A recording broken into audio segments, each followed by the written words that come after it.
ആ പ്രസ്ഥാനത്തെ നോക്കി അന്നത്തെ കോൺഗ്രസിന്റെ പ്രഗത്ഭരായിട്ടുള്ള ലീഡർ ശ്രീമതി ഇന്ദിരാഗാന്ധി അവര് പറഞ്ഞത്, ഭാരതീയ ജനതാ പാർട്ടി എന്ന് പറഞ്ഞാൽ നാം രണ്ട് നമുക്ക് രണ്ട്, അതൊരു കുടുംബാസൂത്രണ പാർട്ടിയാണ് എന്ന് പറഞ്ഞ് നമ്മൾ അധിക്ഷേപിച്ചു കളിയാക്കിയെങ്കിൽ ഇന്ന് നമ്മുടെ പാർട്ടി ശ്രീമാൻ നരേന്ദ്രമോദിയോടൊപ്പം ഈ രാജ്യത്തിന്റെ പ്രധാനമന്ത്രിയായി അദ്ദേഹം ഉണർന്നെഴുതി നിൽക്കുന്നത് 303 താമര ചിഹ്നത്തിൽ ഒറ്റയ്ക്ക് MP-മാരെ സൃഷ്ടിച്ചുകൊണ്ടാണ്. നമ്മുടെ ഭാരതം അത്തരത്തിലാണ് ഈ പ്രസ്ഥാനം വളർന്നുകൊണ്ടിരിക്കുന്നത്.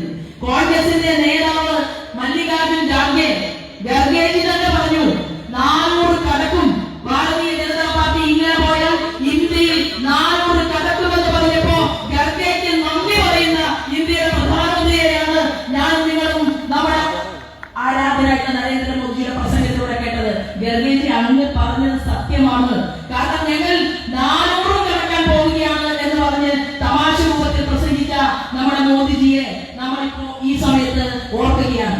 യൂണിയൻ ടെറിട്ടറികൾ ഉൾപ്പെടെ 18ഓളം വരുന്ന സംസ്ഥാനങ്ങളുടെ മുഖ്യമന്ത്രിമാർ എന്ന് പറയുന്നത് ഭാരതീയ ജനതാ പാർട്ടിക്ക് നമുക്ക് നമ്മുടെ NDA-ക്ക് സ്വന്തമാണ് എന്നുള്ളതാണ്.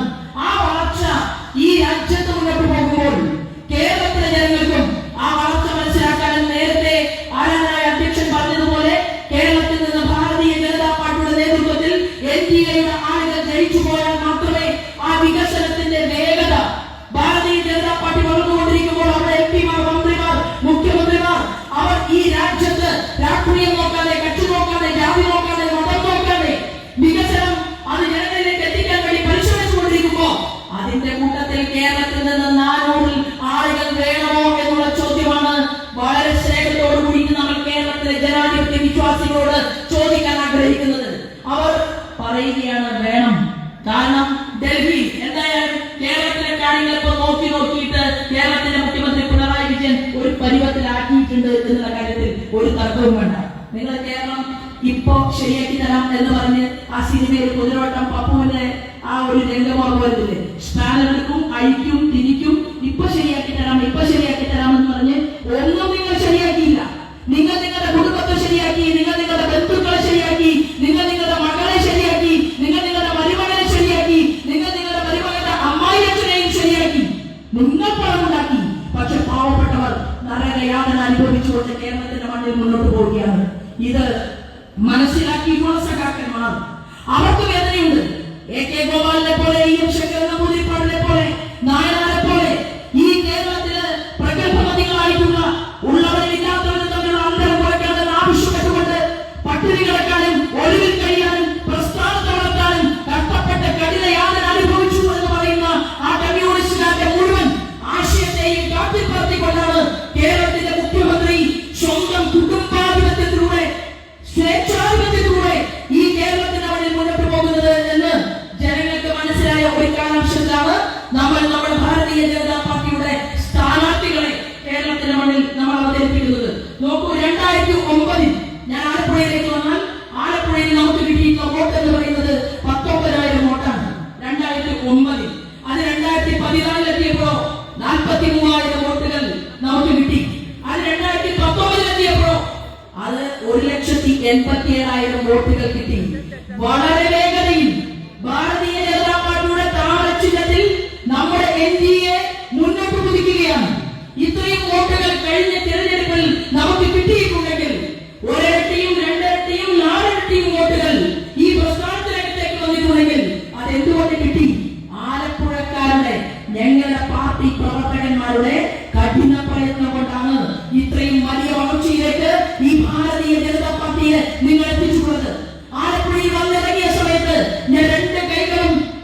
ഒരാളാണ്. ഭൂമിയിൽ സ്പർശിച്ചതിന്റെ മണ്ണ് കാലിനടിയിൽ മണ്ണ് പുരണ്ട നേതാവല്ല, കഠിന പ്രയത്നം ചെയ്ത് കയറി വന്ന ആളല്ല. കുറച്ചുകൂടി നന്നാകുമായിരുന്നു രാഹുൽ ഗാന്ധി, കുറച്ചുകൂടി നന്നാകുമായിരുന്നു. പക്ഷേ രാഹുൽ ഗാന്ധിക്ക് ക്ലാസ് എടുത്തു കൊടുക്കുന്നത് ഈ വേണുഗോപാൽ ആയതുകൊണ്ടാണ് ഇങ്ങനെ തലതിരിഞ്ഞു പോയത് എന്നുള്ള കാര്യത്തിൽ തർക്കമില്ല. എത്രയോ പ്രതിരോധികളായിട്ടുള്ള കോൺഗ്രസിന്റെ നേതാക്കന്മാർ അവർ കഷ്ടപ്പെട്ട് പ്രവർത്തിച്ചവരെ മുഴുവൻ വെട്ടി എരിഞ്ഞ് കളഞ്ഞ് ഈ ചെറുപ്പക്കാരനെ വഴിതെറ്റിച്ച് ഈ ചെറുപ്പക്കാരന്റെ പ്രസംഗം എഴുതി കൊടുത്ത് ഇന്ത്യയുടെ പ്രധാനമന്ത്രിക്കെതിരെ ഉള്ളതും ഇല്ലാത്തതും വിളിച്ചു പറയാൻ അവസരമൊരുക്കിയിട്ടുള്ള ആ വേണുഗോപാലൻ മത്സരിക്കുന്ന മണ്ഡലത്തിൽ വന്ന് ആലപ്പുഴയിൽ നിന്നൊരു പ്രതിജ്ഞ ചെയ്ത് വയനാട്ടിലേക്ക് വണ്ടി കയറിയിട്ട് ഇവിടുത്തെ കേരളത്തിലെ ഭാരതീയ ജനതാ പാർട്ടിയുടെ എല്ലാ പ്രതീക്ഷകളും ഏറ്റുവാങ്ങിക്കൊണ്ട് ഇന്ത്യൻ പാർലമെന്റിലേക്ക് നമ്മുടെ ലീഡർ അയക്കണമെന്നുള്ള ആ പ്രതിജ്ഞയോടൊപ്പം ചേർന്ന് നിൽക്കാൻ വേണ്ടിയിട്ടാണ് അദ്ദേഹത്തോട് ഈ പരിപാടി വന്ന് ഉദ്ഘാടനം ചെയ്തതിനു ശേഷം നമ്മൾ പോകണം എന്ന് ആവശ്യപ്പെടുകയും സന്തോഷത്തോടു കൂടിയിട്ട് നമ്മുടെ സംസ്ഥാന അധ്യക്ഷൻ ഇവിടേക്ക് വരികയും ചെയ്തിട്ടുള്ളത്. ഞാൻ പറയാൻ ആഗ്രഹിക്കുന്നത്, ഞാൻ പറഞ്ഞു വരുന്നത്, നിങ്ങളുടെ സഹോദരിയായിട്ടുള്ള എനിക്ക് വേണുഗോപാലും ആരിഫും പറയുന്നത് പോലെ വലിയ കഴിവൊന്നുമില്ല. കാരണം ഞാൻ സ്വർണ്ണക്കല്ലിയുമായി ജനിച്ച ഒരാളല്ല. പഠിക്കാൻ പോകുന്ന കാലത്ത് +2 പഠിക്കുന്ന സമയത്താണ് ആദ്യമായിട്ട് ഞാൻ ഒരു പൊതുപരിപാടി പ്രസംഗിക്കുന്നത്. അന്ന് എനിക്ക് 17 വയസ്സാണ്. ആ പൊതുപരിപാടിയിൽ എന്നെ രാജഗോപാൽജിയാണ് ആ പരിപാടിയിലേക്ക് വിളിച്ചുകൊണ്ട് പോകുന്നത്. ഞാൻ അനൗൺസ്മെന്റ് ചെയ്യുമായിരുന്നു. അന്ന് നിയമസഭാ തെരഞ്ഞെടുപ്പിൽ ജ്ഞാനാംബിക മേനോൻ എന്ന് പറയുന്ന ഒരമ്മ അവർ വടക്കാഞ്ചേരിയിൽ മത്സരിക്കുന്ന സമയത്ത് എന്നോട് രാഷ്ട്രീയ സ്വയംസേവക സംഘത്തിന്റെ തലപ്പത്തുള്ള ഒരാൾ ഒരു പേപ്പറിൽ കുറച്ച് വരികൾ എഴുതി തന്നിട്ട് പറഞ്ഞു, ഇതൊന്ന് മോള് അനൗൺസ്മെന്റ് ചെയ്യണം. ഞാൻ വണ്ടിയിൽ കയറിയിരുന്നു. എനിക്ക് പേടിയൊന്നും തോന്നിയില്ല. കാരണം എന്താണ്, ഞാൻ ബാലഗോകുലത്തിലൂടെ കടന്നു വന്ന ഒരാളാണ്. അപ്പൊ എനിക്ക് വളരെ പരിചിതനായിട്ടുള്ള ആളാണ് ആ സഹോദരൻ ചന്ദ്രേട്ടൻ. അപ്പൊ ചന്ദ്രേട്ടൻ പറഞ്ഞു, ശോഭൻ ഇതൊന്ന് അനൗൺസ് ചെയ്യണം. ഞാൻ അത് അനൗൺസ് ചെയ്യാൻ തുടങ്ങി. കുറച്ചു കഴിഞ്ഞപ്പോ അംബിക ചേച്ചി പറഞ്ഞു, ബാലഗോകുലത്തില് ക്ലാസ് എടുക്കുന്നുണ്ടല്ലോ, കഥ പറയുന്നുണ്ടല്ലോ, സംസ്കൃത ശ്ലോകങ്ങൾ ചൊല്ലുന്നുണ്ടല്ലോ, നാവുകൾ പറയുന്നുണ്ടല്ലോ, എന്നാ പിന്നെ ഈ ജംഗ്ഷനിൽ ഒന്ന് പ്രസംഗിക്കണം എന്ന് പറഞ്ഞ് ആദ്യമായിട്ട് ഞാൻ പ്രസംഗിച്ചത് വടക്കാഞ്ചേരി നിയോജക മണ്ഡലത്തില് ഒരു ആ റോഡിൽ, അതായത് വ്യാസ കോളേജിലേക്ക് പോകുന്ന ഒരു വഴിയുണ്ട്, കുമ്പളങ്ങാട്. നിങ്ങൾക്ക് ഒരു പക്ഷെ അറിയില്ല. ആ പ്രദേശത്ത് ഞാൻ പ്രസംഗിക്കുകയാണ്. അപ്പൊ ഞാൻ പ്രസംഗിച്ചപ്പോൾ അറിയാതെ ഞാൻ പ്രസംഗിച്ചു. പറഞ്ഞ കാര്യങ്ങളെല്ലാം ഞാൻ പറഞ്ഞു. എനിക്കത് പഠിച്ച് പ്രസംഗിക്കാൻ സാധിച്ചു. പിന്നെ കടലാസില്ലാതെ പേപ്പറില്ലാതെ പ്രസംഗിക്കാൻ സാധിച്ചു. അവിടെ അത് കഴിഞ്ഞപ്പോ പുഷ്പാകരൻ എന്ന് പറയുന്ന ഒരാൾ പാർലമെന്റിൽ അവിടെ മത്സരിക്കുന്നുണ്ട്. ചേലക്കര നിയോജക അവിടെ SC സീറ്റില് സംവരണ മണ്ഡലത്തിൽ മത്സരിക്കുന്നുണ്ട്. അപ്പൊ ആരെ ഈ പ്രസംഗിക്കുന്നത് നോക്കിയിട്ട് കാർ വന്ന് അവിടെ നിർത്തിയിട്ട് പുഷ്പാകരൻ എന്റെ അരികിലേക്ക് വന്നു.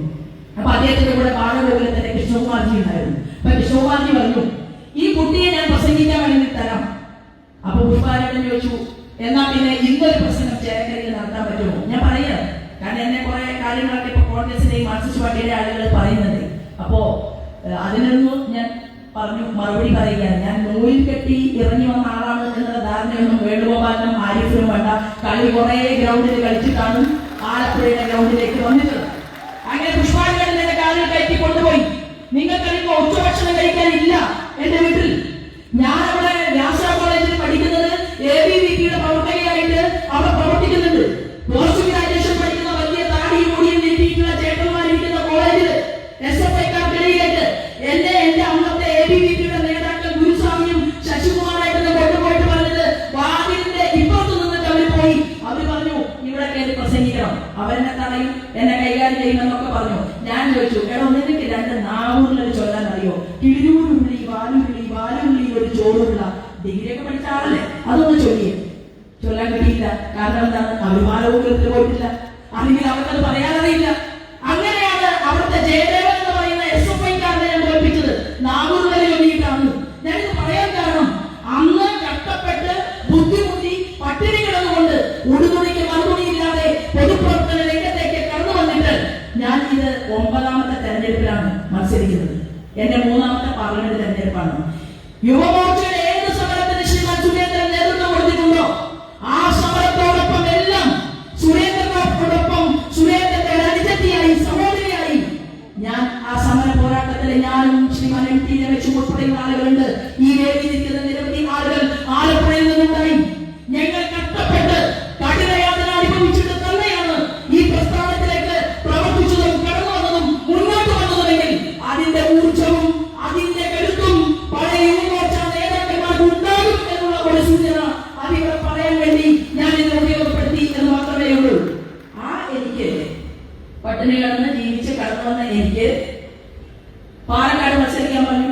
ഞാൻ പോയി. പാലക്കാട് 60,000 വോട്ടുണ്ടായിരുന്നു പാർലമെന്റില് 2014. ആ സമയത്ത് പാലക്കാട് തെരഞ്ഞെടുപ്പ് കഴിഞ്ഞപ്പോ പ്രിയപ്പെട്ട ആലപ്പുഴയിലെ ജനാധിപത്യ വിശ്വാസികളെ, നിങ്ങളുടെ സഹോദരിയായിട്ടുള്ള എനിക്ക് 60,000 വോട്ട് 1,38,650 വോട്ട് കിട്ടി. അത് എന്റെ പ്രയത്നം കൊണ്ട് മാത്രമല്ല, എന്റെ സഹപ്രവർത്തകരുടെ പാർട്ടിയുടെ കഠിന വൃത്തം കൊണ്ടാണ്. അങ്ങനെയാണ് നമ്മളുടെ വോട്ട് വർദ്ധിക്കുന്നത്. അത് കഴിഞ്ഞ് തിരിച്ചു വന്നു, എന്നോട് ആവശ്യപ്പെട്ടു കഴിഞ്ഞ 2019 തെരഞ്ഞെടുപ്പിൽ ആറ്റിങ്ങലിലേക്ക് പോകണമെന്നാണ് പറഞ്ഞത്. അപ്പൊ ഞാൻ ചോദിച്ചു, എന്റെ സഹപ്രവർത്തകരോടൊക്കെ ഞാൻ പറഞ്ഞു, ഞാൻ പാലക്കാട് തന്നെ മത്സരിച്ചാ പോരെ? അപ്പൊ പറഞ്ഞു, അല്ല, ആറ്റിങ്ങലിൽ പോകണം. അതൊരു ചുവപ്പ് കോട്ടയാണ്.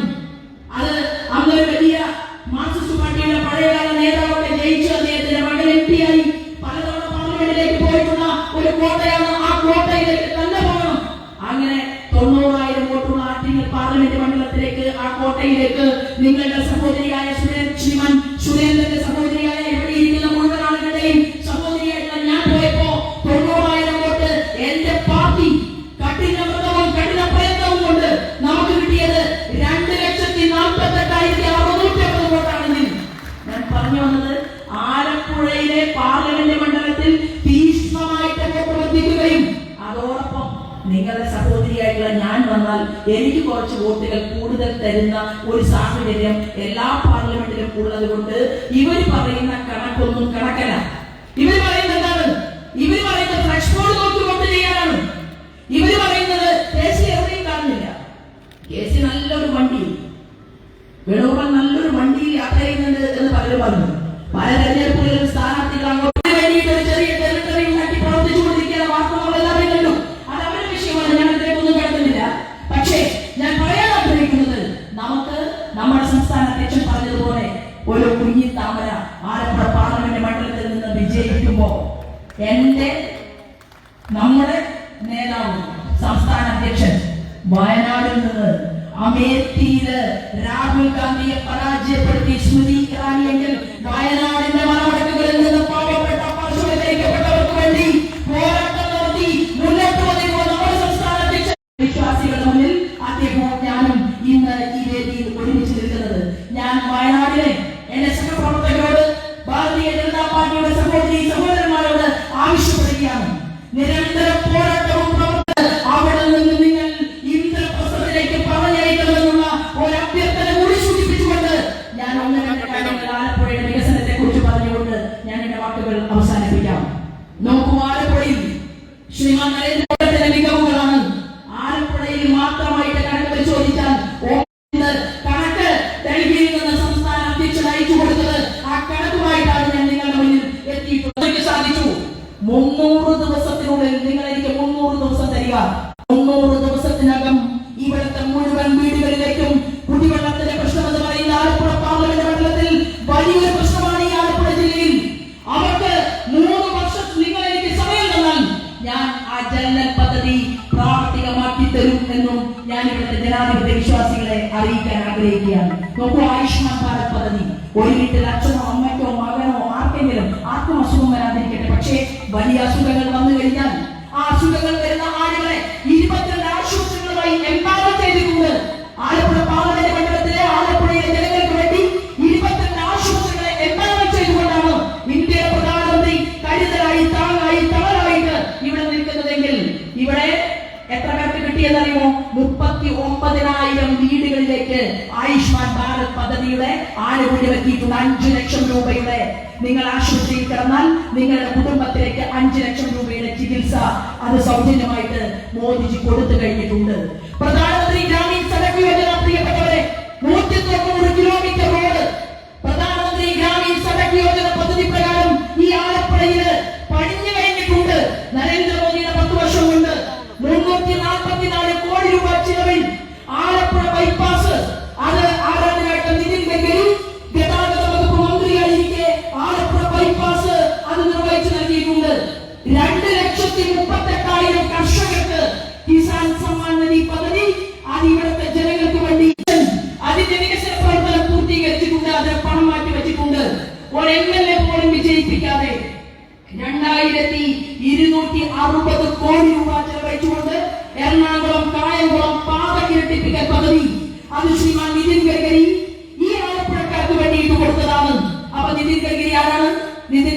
ഭാരതീയ ജനതാ പാർട്ടിയിൽ വിശ്വസിക്കുന്ന ഭാരതീയ ജനതാ പാർട്ടിയുടെ അഖിലേന്ത്യാ പ്രസിഡന്റ് ആയിരുന്ന ആളാണ്. ഗതാഗത വകുപ്പിന്റെ ക്യാബിനറ്റ് മിനിസ്റ്റർ ആയിരുന്നു ശ്രീമാൻ നദ്ദാജി. ഇവിടെ ബോർഡ് വെച്ചിട്ടുണ്ട്, വേണുഗോപാലും ആരിഫും ബോർഡ് വെച്ചിട്ടുണ്ട്. ബയോളജി ഇൻസ്റ്റിറ്റ്യൂട്ട് കൊടുത്തത് വേണുഗോപാലാണെന്ന് UDF-ഉം കൊടുത്തത് ആരിഫാണെന്ന് ആരിഫിന്റെ പാർട്ടിയും ബോർഡ് വെച്ചിട്ടുണ്ട്. നിങ്ങൾക്കറിയുമോ ഭാരതീയ ജനതാ പാർട്ടിയുടെ ഇന്നത്തെ ആരാധനായ അഖിലേന്ത്യാ അധ്യക്ഷൻ ശ്രീമാൻ നദ്ദാജി ക്യാബിനറ്റ് മിനിസ്റ്ററായി ആരോഗ്യ മേഖലയെ കൈകാര്യം ചെയ്തപ്പോഴാണ് ആലപ്പുഴയിലേക്ക് ഇവിടുത്തെ മെഡിക്കൽ കോളേജിനെ സൂപ്പർ സ്പെഷ്യാലിറ്റി ഹോസ്പിറ്റലാക്കി ഉയർത്തിത്തന്നതെങ്കിൽ ആ നദ്ദാജി ഭാരതീയ ജനതാ പാർട്ടിയുടെ അഖിലേന്ത്യാ അധ്യക്ഷനും മുൻ ആരോഗ്യ വകുപ്പ് മന്ത്രിയുമായിരുന്നു. ബയോളജി ഇൻസ്റ്റിറ്റ്യൂട്ട് അദ്ദേഹത്തിന്റെ സമ്മാനമായിരുന്നുവെങ്കിൽ ഇതെല്ലാം കൊടുത്തതിന് ശേഷമാണ് നമ്മൾ ആലപ്പുഴയിലെ ജനാധിപത്യ വിശ്വാസികളോട് വോട്ട് ചോദിക്കുന്നത്. ഞാൻ പറയാൻ ആഗ്രഹിക്കുന്നത് 3 മിനിറ്റാണ് ആരിഫിന് പാർലമെന്റിൽ കിട്ടുക. ആലപ്പുഴ പാർലമെന്റിന്റെ കാര്യങ്ങൾ, വികസന പ്രശ്നങ്ങൾ ചർച്ച ചെയ്യാൻ വേണ്ടിയിട്ട് മാത്രവുമല്ല, അമിഷ നടന്നു വരുമ്പോ, ഞാനല്ല പറഞ്ഞത്, ആരിഫ പറഞ്ഞത്, അമിഷ നടന്നു വരുമ്പോ ആലില പോലെ വിറക്കുകയാണെന്നേ ആരിഫ്. കാൽമുട്ടിനെ കൂട്ടിയിടിച്ച് ആലില പോലെ വിറക്കാൻ. നിങ്ങൾ തെറ്റ് ചെയ്തിട്ടുണ്ടെങ്കിൽ മാത്രമേ നിങ്ങൾ അമിത്ഷാജി പിടിക്കൂ. തെറ്റ് ചെയ്യാത്ത ഒരാളെയും അമിത്ഷാജി ഉപദ്രവിക്കില്ല. അപ്പൊ ആരിഫ് ആലില പോലെ വിറച്ചുകൊണ്ട് പാർലമെന്റിനകത്തിരുന്നപ്പോ കായംകുളം നിയോജക മണ്ഡലത്തിലെ ജനങ്ങൾക്ക് പള്ളികളിൽ പോകാൻ, അമ്പലത്തിൽ പോകാൻ, സ്കൂളുകളിൽ പോകാൻ, ആശുപത്രികളിൽ പോകാൻ സംവിധാനമൊരുക്കാതെ ഒരു ചർച്ച പോലും നിതിൻ ഗഡ്കരിജിയുമായി നടത്താൻ പറ്റാത്തത് കൊണ്ട് കായംകുളം പ്രദേശത്തെ ജനങ്ങൾ മുഴുവൻ നിത്യ ദുരിതത്തിലാണ്. 5 കവാടങ്ങളാണ് ആ റോഡുകളിൽ അടയ്ക്കപ്പെട്ടിട്ടുള്ളത്. ആ കവാടങ്ങൾ അടയ്ക്കപ്പെട്ടപ്പോ നിങ്ങളുടെ മുൻ MP എന്ത് ചെയ്തു? ഒരു ചർച്ചയ്ക്ക് പോയോ? ഉണ്ടെങ്കിൽ ആ ഫോട്ടോ പ്രസിദ്ധീകരിക്കാൻ ഇവിടുത്തെ ഇടതുപക്ഷ ജനാധിപത്യ മുന്നണിയുടെ ഇപ്പോഴത്തെ സ്ഥാനത്ത് തയ്യാറാകണം. നിങ്ങൾ കളവ് പറയുകയാണ്. ആര് ചെന്നാലും അപ്പോയിന്റ്മെന്റ് കൊടുക്കും, കാണും ശ്രീമാൻ നിതിൻ ഗഡ്കരി. നിങ്ങൾ ചെയ്തില്ല. പകരം നിങ്ങൾ ഫേസ്ബുക്കിൽ ഒരു പോസ്റ്റ് ഇട്ടു, പിണറായി വിജയനെ കണ്ടു. പിണറായി വിജയനെ കണ്ടു പറഞ്ഞിട്ട് എന്ത് കാര്യമുണ്ട്? പിണറായി വിജയൻ കേരളത്തിലെ മുഖ്യമന്ത്രിയാണ്, ശരി തന്നെ. പക്ഷേ കേന്ദ്രത്തിൽ ഹൈവേയുടെ വികസന പ്രവർത്തനങ്ങളെ കുറിച്ച് ചർച്ച ചെയ്യണമെങ്കിൽ അതിൽ നിതിൻ ഗഡ്കരിയെ കാണണ്ടേ? മുഖ്യമന്ത്രി തന്നെ അവിടെ ചെന്നാൽ വല്ല അക്ഷരം മിണ്ടുന്നുണ്ടോ? എന്തെങ്കിലും പറയോ? അല്ലെങ്കിൽ പറയാൻ അറിയുമോ? എന്താ പറയാൻ അറിയാത്തത്? അദ്ദേഹത്തിന് കൂടെ നടക്കുന്ന ഒരാളെയും വിശ്വാസമില്ല. ഉണ്ടോ? പാർട്ടിക്കാരെ വിശ്വാസമില്ല. ഇപ്പൊ ഒരു പ്രത്യേക ലോബിയുടെ പിറകിലാണ് മുഖ്യമന്ത്രി മുന്നോട്ട് പോകുന്നത്. ഇവിടെ മാർക്സിസ്റ്റ് പാർട്ടിയുടെ എത്രയോ നേതാക്കന്മാർ, സഹപ്രവർത്തകന്മാർ, അവർക്കറിയാം അവരുടെ നേതാവ് മുന്നോട്ട് പോകുന്നത് ശരിയായ ദിശയിലല്ല എന്ന് അവർക്ക് പൂർണ്ണ ബോധ്യമുണ്ട്. ഞാൻ സൂചിപ്പിച്ചത്, പ്രിയപ്പെട്ടവരെ, 6 വർഷക്കാലം ഇന്ത്യയുടെ പ്രധാനമന്ത്രിയോടൊപ്പം ഭാരതീയ ജനതാ പാർട്ടിയുടെ ദേശീയ എക്സിക്യൂട്ടീവിൽ പങ്കെടുക്കാൻ സാധിച്ചിട്ടുള്ള ഒരു സാധാരണക്കാരിയാണ് ഞാൻ, നിങ്ങളുടെ സഹോദരി. എനിക്ക് മോദിജിയെ നേരിട്ടറിയാം. മോദിജിക്ക് ശോഭ എന്ന പേരെടുത്ത് എന്നെ വിളിക്കാനും സംസാരിക്കാനും ഒക്കെ അറിയാം. അപ്പൊ പാർലമെന്റിൽ കിട്ടുന്ന സമയം കൂടാതെ ഇന്ത്യൻ പ്രധാനമന്ത്രിയുടെ ഗ്രൂപ്പിലും എനിക്ക് പലതവണ പോകാൻ അവസരം കിട്ടിയിട്ടുള്ള ഒരു സാധാരണക്കാരിയാണ്. അപ്പൊ പിന്നെ എന്തിനാണ് ആലില പോലെ വിറയ്ക്കുന്ന ആരിഫോ അല്ലെങ്കിൽ നമ്മുടെ മോദിജിക്കെതിരെ ഈ രാഹുൽ ഗാന്ധി വഴിതെറ്റിക്കുന്ന വേണുഗോപാലോ പോണത്? ഞാൻ പോയാൽ പോരെ ആലപ്പുഴക്കാരുടെ പ്രശ്നങ്ങൾ ചർച്ച ചെയ്യാൻ വേണ്ടിയിട്ട്? ഇതാണ് ഞാൻ ജനങ്ങളോട് ചോദിക്കുന്നത്. ഞങ്ങൾക്ക് ഏത് മന്ത്രിയെയും കാണാമല്ലോ. ഇപ്പൊ പറഞ്ഞില്ല അധ്യക്ഷൻ, ഫിഷറീസ് മേഖലയ്ക്ക് വലിയ പ്രശ്നങ്ങളുണ്ട്. നമുക്ക് ഹാർബർ വേണം. നമുക്ക് കാണാൻ പോകേണ്ടത് ക്യാബിനറ്റ് മിനിസ്റ്ററെ. നമുക്ക് പോയിക്കൂടെ? അവിടെ ചെന്ന് കാല് പിടിക്കാമല്ലോ. ആലപ്പുഴ പാർലമെന്റിലെ ജനങ്ങൾ എന്നെ വിജയിപ്പിച്ചിട്ടുണ്ട്. ഞാൻ പാവപ്പെട്ടവരുടെ പ്രതിനിധിയാണ്. ഞാനും കഞ്ഞി കുടിക്കാൻ വഴിയില്ലാതെ വളർന്നു വന്ന ഒരാളാണ്. അതിനർത്ഥം നമുക്ക് ടെക്നോളജിയെ കുറിച്ച് ധാരണയില്ല എന്നല്ല. നമുക്കറിയാം, സൂര്യനിൽ പോയി പൊട്ടുകുത്തുന്ന പേടകം വരെ സൃഷ്ടിച്ചെടുക്കാൻ സാധിക്കുന്ന ടെക്നോളജിസ്റ്റുകളെ വളർത്തിയെടുക്കുന്ന ഇൻസ്റ്റിറ്റ്യൂട്ടുകളെ കുറിച്ച് അത്ര വലിയ അറിവും പഠിപ്പുമില്ലെങ്കിൽ ഞങ്ങളൊക്കെ എന്താ ചെയ്യാന്നറിയോ? ഞങ്ങള് അതിനൊരു ജനസഭ വിളിക്കും. ഒരാളെന്നോട് ചോദിക്കുകയാണ്, അതായത് പാർലമെന്റിൽ പോയി കഴിഞ്ഞാൽ പാർലമെന്റില് ശാസ്ത്രീയമായ കാര്യങ്ങൾ പറയാം. അപ്പൊ ഞാൻ പറഞ്ഞു, ഞാനൊരു കൂലിപ്പണിക്കാരിയുടെ കല്യാണിയമ്മയുടെ മകളാണ്. കല്യാണി എന്നാണ് എന്റെ അമ്മയുടെ പേര്. സാധാരണ ഒരു പാവപ്പെട്ട സ്ത്രീയാണ്. പക്ഷെ ഞാൻ എന്റെ മകനെ ശാസ്ത്രജ്ഞനാക്കി. എന്റെ കഴിവുകൊണ്ടല്ല. നിങ്ങളെപ്പോലെ നിങ്ങളിൽ പലരും അമ്മമാരാണ് കുട്ടികൾക്ക് വീട്ടിൽ ഭക്ഷണം കൊടുക്കുന്നത്, അല്ലെ? എനിക്ക് എന്റെ മകനെ 6 മാസം മാത്രമാണ് എനിക്ക് മര്യാദയ്ക്ക് നോക്കാൻ പറ്റിയിട്ടുള്ളത്. 6 മാസം കഴിഞ്ഞപ്പോ എന്റെ പണി പ്രസംഗമാണ്. ഞാൻ ഇന്നും ഓർക്കുകയാണ്, മലപ്പുറം ജില്ലയിൽ എന്റെ പ്രവർത്തകരോട് ഞാൻ പറയുകയാണ്, മലപ്പുറം ജില്ലയിൽ ബേബിയെടുത്തിയാണ് മഴാമോർച്ച അന്നത്തെ വലിയ നേതാവാണ് ബേബിയെടുത്തി. ആ ബേബിയെടുത്തിയാണ് എന്റെ മകനെ വണ്ടിയിൽ വെക്കുക. എന്നിട്ട് ഞാൻ പ്രസംഗിക്കാൻ വേണ്ടി കയറിയാൽ 20 മിനിറ്റ് കൊണ്ട് വരാമെന്ന് പറഞ്ഞ് വേദിയെടുത്തിന് അരികിൽ പോയാൽ 1.5 മണിക്കൂർ കഴിഞ്ഞാൽ മൈക്ക് താഴെ വയ്ക്കാൻ അറിയാത്ത ഒരാളായിരുന്നു ഞാൻ. അപ്പൊ എന്റെ മക്കളെ ഞാൻ നന്നായിട്ട് അവർക്ക് സമയം കൊടുത്തത് കൊണ്ട് ഒന്നുമല്ല, അവർ കഷ്ടപ്പെട്ടു, അവർ പഠിച്ചു. ഒരാളുടെ മുന്നിലും അവർക്ക് വേണ്ടിയിട്ട് ഒരു അഡ്മിഷന് വേണ്ടിയിട്ടോ ഒരു ജോലിക്ക് വേണ്ടിയിട്ടോ കാത്തുകെട്ടി കിടക്കേണ്ടാത്ത ഒരു സാഹചര്യം ഉണ്ടായില്ലെങ്കിൽ ഞാൻ അവരോട് പറഞ്ഞു, ടെക്നോളജി ഒക്കെ പഠിപ്പിക്കാനായിട്ട് ഒരു 100 IIT ഒന്നാം തരം വിദ്യാഭ്യാസം നേടിയ ആളുകളാണ്. അവരെല്ലാവരും നമ്മുടെ പിറകിൽ ശക്തിയായിട്ടുണ്ട്. കേരളത്തിൽ എത്ര ടെക്നോളജി അറിയുന്ന ആളുകൾ വേണം? ആലപ്പുഴയ്ക്ക് എന്താണ് പ്രകടന പത്രിക വേണ്ടത്? ആലപ്പുഴക്കാർക്ക് വേണ്ടി എന്തെല്ലാമാണ് ചെയ്യേണ്ടത്? അത് സയന്റിഫിക് ആയിട്ട് വേണമോ, അത് അഗ്രികൾച്ചർ മേഖലയിൽ വേണമോ, എല്ലാം പരിശോധിക്കാനും പഠിക്കാനും ഒക്കെ കഴിവും പ്രാപ്തിയുമുള്ള ആളുകൾ നമ്മളോടൊപ്പം ഉണ്ട് എന്ന് ഞാൻ ഇവിടുത്തെ സാധാരണക്കാരോട് പറയാൻ ആഗ്രഹിക്കുകയാണ്. എന്റെ പാർലമെന്റിൽ നിന്ന് നിങ്ങൾ എന്നെ അനുഗ്രഹിച്ച് വിജയിപ്പിക്കുമ്പോ ശോഭാ സുരേന്ദ്രൻ ഒരാളായിട്ട് ഇങ്ങനെ നിൽക്കുമ്പോൾ എന്നോടൊപ്പം നിൽക്കുക ജനസഭയായിരിക്കും. ആ ജനസഭയിൽ ആലപ്പുഴ പാർലമെന്റ് മണ്ഡലത്തിലെ ജനങ്ങളെ വിളിച്ചു ചേർത്തുകൊണ്ട് എല്ലാ മേഖലയിലെയും ആളുകൾ വന്നിരുന്നുകൊണ്ട് എങ്ങനെ ശോഭാ സുരേന്ദ്രൻ എന്ന് പറയുന്ന MP പ്രവർത്തിക്കണം, മുന്നോട്ട് പോകണമെന്ന് ആലപ്പുഴ പാർലമെന്റ് മണ്ഡലത്തിലെ കർഷകൻ മുതൽ ശാസ്ത്രജ്ഞൻ വരെയുള്ള ആളുകൾ നമ്മോട് പറയും. അതിനനുസരിച്ചായിരിക്കും നമ്മൾ ആലപ്പുഴ പാർലമെന്റ് മണ്ഡലത്തിലെ ജനങ്ങൾക്ക് വേണ്ടി പ്രവർത്തിക്കുക. പിന്തിരിഞ്ഞ് നമ്മൾ എന്തായാലും നിൽക്കുകയില്ല, പിന്നോട്ട് പോകുകയില്ല എന്ന് സൂചന നൽകാൻ ഈ അവസരത്തെ ഉപയോഗപ്പെടുത്തുകയാണ്. ഞാൻ ദീർഘമായിട്ട് കൂടുതലൊന്നും സംസാരിക്കുന്നില്ല. ഒറ്റ കാര്യം പറഞ്ഞുകൊണ്ട് ഞാൻ നിർത്തട്ടെ. നമ്മുടെ പ്രസ്ഥാനം, ഞാനും നിങ്ങളും ഒരു പഞ്ചായത്ത് പ്രസിഡന്റ് ഉള്ള കാലത്തല്ലല്ലോ നമ്മളെല്ലാവരും പ്രവർത്തന രംഗത്തേക്ക് വന്നത്. ഒരു MLA ഇല്ലാത്ത കാലത്താണ് വന്നത്. പക്ഷെ ഇന്ന് നമ്മളെ സംബന്ധിച്ച് ഇന്ത്യയുടെ പ്രധാനമന്ത്രി കേരളത്തിൽ വന്നു. ആ പ്രധാനമന്ത്രിയുടെ ഇടതുഭാഗത്തും വലതുഭാഗത്തും ഒക്കെ നമ്മുടെ പാർട്ടിയുടെ സംസ്ഥാന അധ്യക്ഷനെയും മറ്റുള്ള സഹപ്രവർത്തകന്മാരെയും അദ്ദേഹത്തോടൊപ്പം യാത്ര ചെയ്യിച്ചുകൊണ്ട് അദ്ദേഹം മൈക്ക് കയ്യിലെടുത്തുകൊണ്ട് പറഞ്ഞു, എന്താണെന്നോ, നിങ്ങൾക്ക് ഞാൻ കുടിവെള്ളം തന്നു, നിങ്ങൾക്ക് ഞാൻ കൃഷിഭൂമിയിലേക്ക് സോയിൽ ഹെൽത്ത് കാർഡ് തന്നു, കിസാൻ ക്രെഡിറ്റ് കാർഡ് തന്നു, കർഷകരെ ഞാൻ സംരക്ഷിക്കുന്നു, ടെക്നോളജിസ്റ്റുകളെ ഞാൻ സംരക്ഷിക്കുന്നു. അങ്ങനെ കർഷകൻ മുതൽ ചന്ദ്രനിൽ സൂര്യനിൽ പോയി പേടകം മുത്തം കൊടുക്കാൻ പോകുന്ന പേടകം വരെ സൃഷ്ടിച്ചവരെ ഒരേ ചരടിൽ കോർത്തുകൊണ്ട് മുന്നോട്ട് പോകാൻ എനിക്ക് സാധിക്കുമെന്നും ഞാൻ നിങ്ങളോടൊപ്പം ഉണ്ടെന്നും ഇവിടെ നിന്ന് ജയിപ്പിച്ച വയനാട്ടിൽ നിന്നും ആലപ്പുഴയിൽ നിന്നും കേരളത്തിന്റെ വിവിധ ഭാഗങ്ങളിൽ നിന്നും നിങ്ങൾ അയച്ചാൽ മതി. മോദിയാണ് ഗ്യാരണ്ടി ഇവർക്ക് എന്ന് പറഞ്ഞ ആരാധനായ ശ്രീമാൻ നരേന്ദ്രമോദി അദ്ദേഹത്തെ മനം നിറയെ കണ്ട് വിവിധ പ്രദേശങ്ങളിലെ കാര്യങ്ങൾ ചർച്ച ചെയ്യാൻ ഒരവസരം തരണം എന്ന് ആലപ്പുഴ പാർലമെന്റിലെ ജനാധിപത്യ വിശ്വാസികളോടും വയനാട് മണ്ണിലെ പാവപ്പെട്ട ജനാധിപത്യ വിശ്വാസികളോടും അപേക്ഷിച്ചുകൊണ്ട് എന്നെ കണ്ടതിനും സ്വീകരിച്ചതിനും ഹൃദയപൂർവ്വം നന്ദി അറിയിച്ചുകൊണ്ട് ഞാൻ എന്റെ കൊച്ചു വാക്കുകൾ നിർത്തുന്നു. വന്ദേ മാതരം.